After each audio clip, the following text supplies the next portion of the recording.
Securing Human Mobility in the Age of Risk.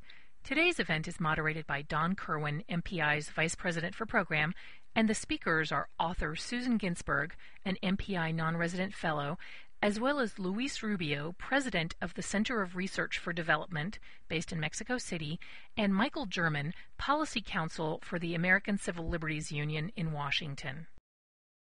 An impetus for this book was the sense that the twin paradigm of border security and immigration enforcement has not proven to be the best strategic framework for dealing with security issues relating to the movement of people.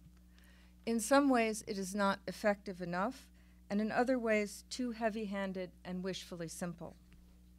The view I came to in writing this book is that adopting securing human mobility as a unitary mission will lead to better risk management in the movement of people.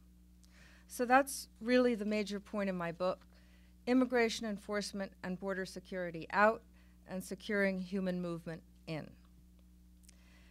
This focus will lead to greater success in the three things we want to accomplish in connection with the movement of people: safeguarding people's rights and opportunities to travel and migrate, countering terrorism and crime in mobility channels, and preventing illegal immigration, especially long-term, large-scale illegal immigration and precipitous mass migration due to all its causes, from development gaps and state failure to environmental factors, all of which often forcibly constrain people's opportunities in their home countries. So, safety, security, and sovereignty are what we want for the movement of people. Traveler safety, population and national security, and law and rights-based sovereignty in mobility channels. In a nutshell, to protect people from 21st century threats while upholding the rule of law. By rule of law, I mean democratically decided law and human rights, including freedom of movement.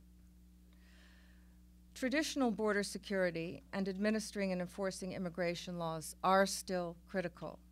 As Don put it, they have their strengths. Both are components of a unitary approach, but they are insufficient. Securing human mobility is a much broader, more encompassing framework. It incorporates a wider variety of tailored policies and practices. These promise a higher degree of success in achieving the three strategic and legal goals in mobility channels. There are also three things that securing human mobility is not. First, it is not about finding the best immigration policy. Immigration policy defines the levels and types of immigration, how many visitors and residents to admit, and how immigration laws should be balanced among admission of family members and types of workers. Immigration policy and practice do have enormous strategic importance for our economy, society, and strength as a state.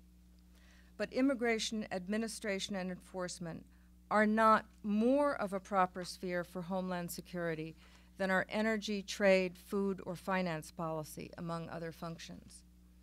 Each of these critical sectors has profound strategic importance for the United States. Each also has a security dimension, but strategic importance is not the same thing as a security issue. For more information on securing human mobility in the age of risk, or to purchase a copy, please visit www.migrationpolicy.org/store.